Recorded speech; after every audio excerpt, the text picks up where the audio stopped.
සාදරයෙන් පිළිගන්නවා මම Revit Lab YouTube channel එකත් එක්ක. මේකෙදී අපි කතා කරන් බලාපොරොත්තු වෙන්නේ කොහොමද Revit project එක project browser එක organize කරන්නේ කියන එක සම්බන්ධයෙන්. උදාහරණයක් විදියට මේ project browser එක organize කරනවා කියන්නේ පුස්තකාලයක library එක රාක්ක තියෙනවා කීපයක්. එතකොට අපිට අදාළ කතා පොත හරි මොකක් හරි අපි කියවන book එක අපිට තෝරගන්න විදිහක් තියෙනවා. ඒ කියන්නේ අපි දන්නවා මේ රාක්කේ තියෙන්නේ කතන්දර පොත්, ඊට පස්සේ මේකේ තියෙන educational books, ඒ වගේ අපි දන්නවා හරියටම කොතනද අපිට ඕන පොත තියෙන්නේ කියලා. ඒ වගේම Revit model එකක් ඇතුලේ අපිට මොකක් හරි view එකක් හොයාගන්න පුළුවන් නම් මේ විදිහට අපිට lazy විදිහට organize කරගත්තට පස්සේ අපිට පුළුවන් lazyම කොතනද මේ view එක තියෙන්නේ කියලා හොයාගන්න. ඒක කරන්නේ කොහොමද කියන එක ගැන කතා කරන්න තමයි මම අද මේ වීඩියෝ එක කරන්නේ.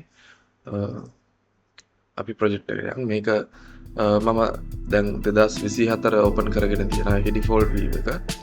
මේකෙදි මේ විදිහට තමයි ප්‍රොජෙක්ට් බ්‍රවුසර් එක අපිට පේන්නේ. එතකොට ඒ විදිහට ඕගනයිස් කරගද්දී මුලින්ම අපි කරගන්න ඕනේ මේ ප්‍රොජෙක්ට් එකට අදාළව ප්‍රොජෙක්ට් parameters ටික define කරගන්න ඕනේ. ඒක define කරගන්න පුළුවන් මෙතන management tab එකට ගිහිල්ලා මෙතන project parameters වලට ගිහිල්ලා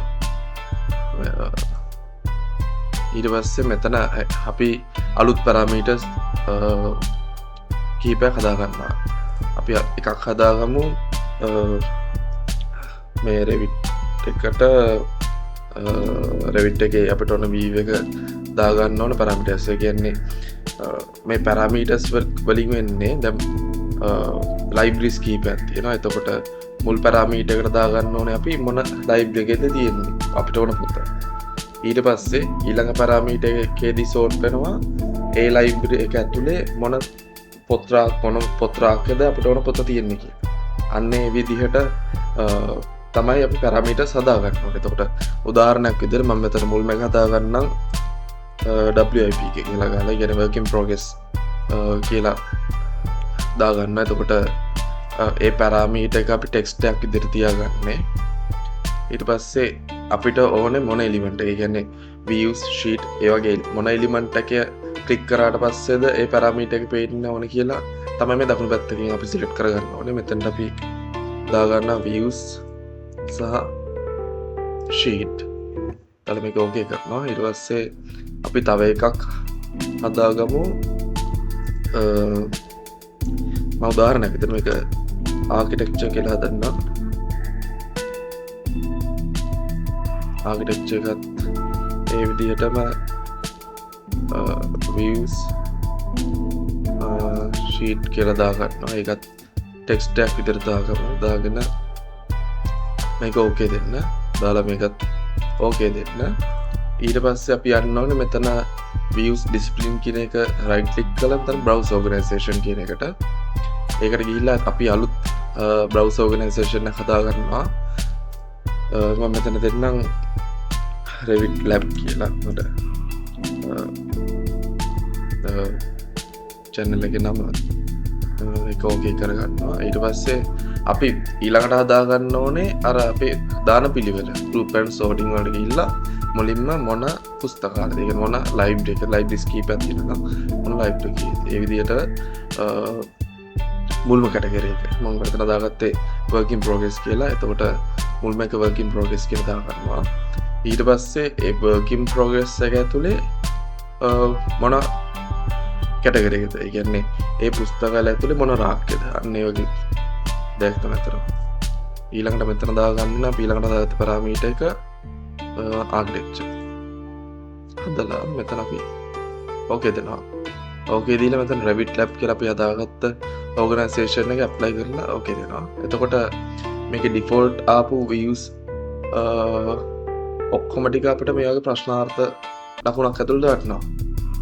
ඊට පස්සේ අපිට මේ project එකට අපිට use වෙන views ටික අපි අර විදිහට organize කරගන්න. මේකෙදි මම උදාහරණයක් විතර ගන්න. මේ level 1 working plan එකයි level 2 working plan එකයි select කරලා ඊට පස්සේ මේ දකුණු පැත්ත තමයි වැටෙන්නේ අපි ඒ category එකට හදාගත්ත parameters. තර අපි ටෙක්ස්ට් පැරාමීටර් දෙකක් තමයි හදාගත්තේ. මෙතන work in progress එකට මම දාගන්නවා ඒක work in progress කියන කැටගරි එක. ඊට පස්සේ මෙතන ආකිටෙක්චර් එකේ එන එක යටතට දානවා ඊළඟ කැටගරි එක විදියට floor plans කියලා. ඊට පස්සේ මේක මෙතනින් apply කරාට පස්සේ මෙතනින් අපිට බලා ගන්න පුළුවන් අලුත් rule එකක් add වෙනවා work in progress කියලා. එතකොට මේ work in progress එක ඇතුළට ගියට පස්සේ ඒක යටතේ sub category එකක් විදිහට වැටෙනවා floor plans කියලා. ඒ floor plan එක යටතේ තියෙනවා අපි දැන් select කරගත්ත views දෙක. එතකොට අපි ලේසියෙන්ම අපිට level 1 working එක හොයාගන්න පුළුවන්. ඒක හොයාගන්න ඕන අපි දන්න එක work in progress එකේ floor plan එක යටතේ තමයි තියෙන්නේ කියලා. ඊට පස්සේ අපි තව view එකක් add කරගමු. මම මේ elevations ටික add කරගන්නම්. මෙතන ආකිටෙක්චර් එකට දැන් මෙතනට ගියාට පස්සේ අපි කලින් ටයිප් කරපු එකක් තියෙනවනේ ඒක අපිට පෙන්නනවා. දැන් මෙතන අපි work in progress එකත් අර main category එකෙම තියමු. එතකොට මෙතනට දාගමු අපි elevations කියලා. දාලා apply කරනවා. ඊට පස්සේ අපිට බලා ගන්න පුළුවන් මෙතන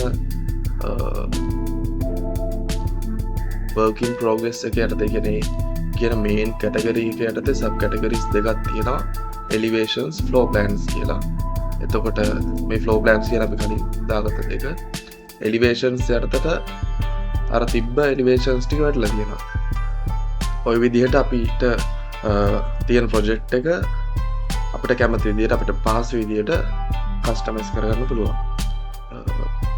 අද වීඩියෝ එකේ මම කතා කරන්න බලාපොරොත්තු වෙන්නේ කොහොමද project browser එකක් අපිට ලේසි විදිහට organize කරගන්න කියන එක සම්බන්ධයෙන්. මම හිතනවා ඔයාලට අදහසක් ලැබෙන්නේ නැති කොහොමද browser organize කරන්න කියලා.